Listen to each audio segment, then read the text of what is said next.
Hey guys, I'm Jess McDonald and it is Friday the 14th of March, which means I've got my top 5 favorite stories of the week for you. Let's crack into it.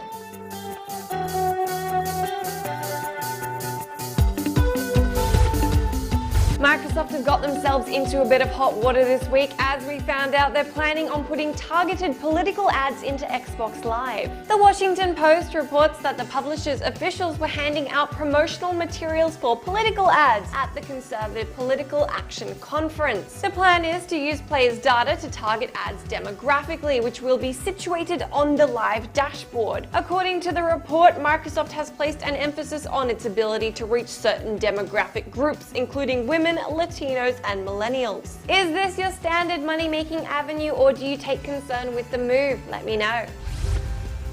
Next up, Bethesda have some more to say about the Elder Scrolls Online subscription fee, but you guys are still finding it to be a pretty hard pill to swallow. The dev promises that the MMO will give players a value proposition in return for the fee, which won't simply be a new sword or a funny hat. If you don't remember, that subscription fee currently sits at a pretty meaty $15 a month, but Bethesda says they will be supporting players with extensive content that will feel like regular and consistent DLC releases. When asked about a free-to-play model, Bethesda exec Pete Hines said it would have created a lesser game and they wanted to make the best game possible with evolving content. In news that's a bit sad but has become an awfully prevalent pattern, The Witcher 3 has been delayed. CD Projekt Red announced the news to their fans in an open letter, saying it was a very difficult decision but a necessary one. As of now, the game has been pushed back to February of 2015 for Xbox One, PS4, and PC. The dev has said that the extra time will allow them to make a higher quality game that is uncompromised in terms of the ambitious game they wanted to make.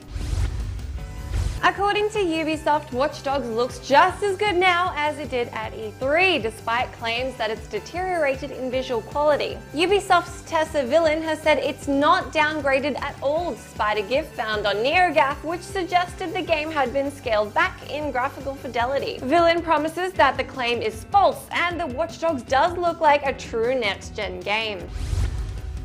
Speaking of next-gen games, Microsoft have said that Titanfall is a game changer that will sell Xbox Ones. While it's certainly one of this year's blockbuster games, Xbox exec Yusuf Mehdi has said it's hard to overstate the importance of Titanfall to the Xbox One release this year. The publisher are all set for the mechie shooter to prove to be a big system seller, which it really should be given the console exclusivity and the fact that it's the focus of a $500 Xbox One bundle. Let me know in the comments which game of this year you reckon will top sales charts, or you can do so on my Twitter if you're so inclined. This week on site, check out Zareen and Ice, get witless by flying chairs, catch Cam's coverage of virtual reality devices, and ship yourself off to space with Skyrim mods. Those are all of the things that I've got for you this week, but be sure to join me again next week for more of the newsy things, and have a great weekend till then.